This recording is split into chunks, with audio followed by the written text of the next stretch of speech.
Hello, my name is Marla Letitia, and since we're going to be spending the next few minutes together, I have 3 confessions to make so that you can get to know me a little bit better. Confession number 1, I was a terrible, terrible cook when my children were growing up. Confession number 2, I am long past Medicare age. Yep, and like you, I have no idea where that time went. And confession number 3, although I'm not a boxer, nothing has hit me harder than life itself. Like you, I am wearing a body armor filled with pain and experience. And now I want to make sure that whatever years I have left, I live them as happy and healthy as possible. And that is why this time of year, I always take the time to review my Medicare plan during this annual enrollment period. So now, let's dive in. My first grandchild was born in 2014, and to honor both my grandmother and great-grandmother, I adopted the name Nanny Bubby. And as a result, my grandchildren and all those who gather at my home for celebrations and great meals also call me Nanny Bubby, and you can call me that too. Now, going back, let me tell you that when my children were born, I made a promise to myself that I would provide for them what I had rarely had as a child, but craved. That ideal vision was a Leave It to Beaver style family dinner experience like we all watched in the 50s. I mandated that I cook every night, Sunday through Thursday, and I would never, and I mean never, allow my kids to eat from a drive-through or order in for dinner. Unfortunately, that vision was never quite reached. You see, we did sit down as a family every night for dinner. We did share our day. I did cook every night, but the food was horrible. And I do mean horrible. My beautiful little children would cry and beg to go out for dinner or eat at their friends, and often when their friends came to our house, they would giggle and make fun of what I made. It was painful and it was hurtful, but I didn't know how to get better, and cookbooks did not help me. I just relied on the only seasoning I knew: salt, pepper, onion salt, and garlic powder. That was it, and it was on everything. What was missing was the method of how to cook, not just the ingredients noted in a cookbook. So when our children became teenagers, it really got bad. I mean, what teenager doesn't get bad at that point? And like most teenagers, they developed sassiness about my cooking, and it was so hurtful.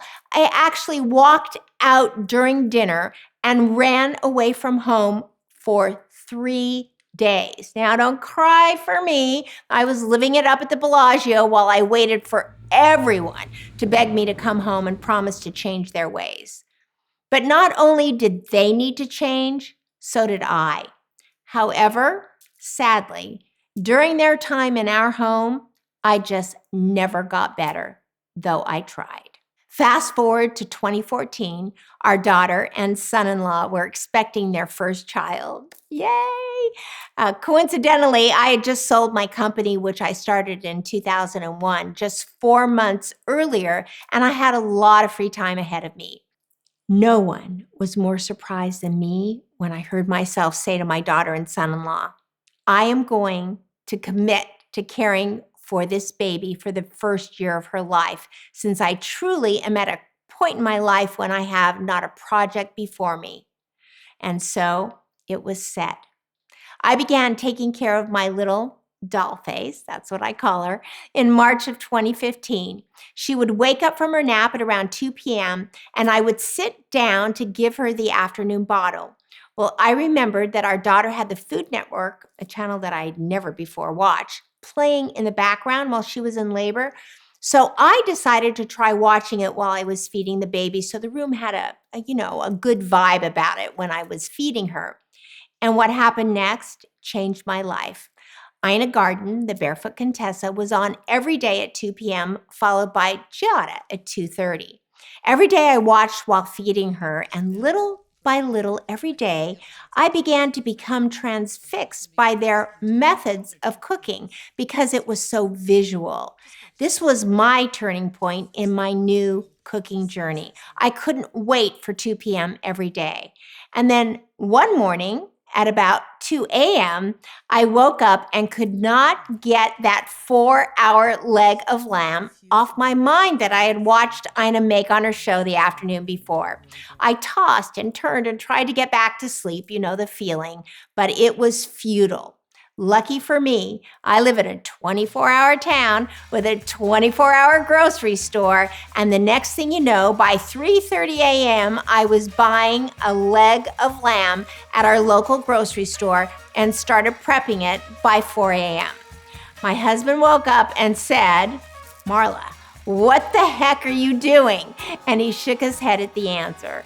For weeks, this continued to happen with all kinds of recipes that I had seen. I just had to make each and every one of them. By May of 2015, I had my first dinner party, and it was a huge success. My family and friends could not understand what had happened to me, and I was given a hostess gift of what I call my magic apron, which started my TV cooking journey. It says, Chef Nanny Bubby. By 2019, I had a cooking segment on the CBS affiliate in Las Vegas, and I've been asked many times to speak and inspire others in their cooking journey. They call me a cooking confidence coach because my goal is to teach basic cooking skills to a generation who missed out on what we learned in our home economic classes growing up. Those classes are now gone, sadly, and most young people do not know the difference between a dry or liquid measuring cup, how to clean lettuce, make a hard-boiled egg, or how to set a table. Not just recipes are handed down from generation to generation, but so is method. Cooking is a caring and vulnerable act, and therefore, many of us have absolute kitchen cooking anxiety. When else in one's life with what we do are we immediately judged by our creation? We place food on the table for our family and friends, and immediately, like it or not, we get feedback. You know what I mean. That judgment is terrifying, especially if the practice of cooking is not honed. As a result, I have created a series of 52 affirmation cards that help one begin a mindset for pulling through their fear of cooking and the judgment that may ensue. These affirmations are a great way to begin your cooking journey. Like yoga or an instrument, cooking is a practice, and the practice is meant to be enjoyed. The affirmation cards are a step into that journey. I pride myself in cooking the unusual, the delicious, and the practice of seasoning everything I make with love. Through my cooking and the teaching of others, I focus on one thing, and that is spread love like butter. I have a passion for bringing family and friends together, to break bread together around the table, to laugh, tell stories, eat, drink, and stop time. And at our age, who doesn't want to stop time? That is what food and cooking means to me. The idea of grow, cook, and then gather is my mantra.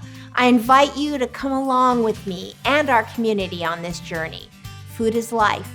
Health is life. Happiness and good energy is life. May we all go out and spread love like butter.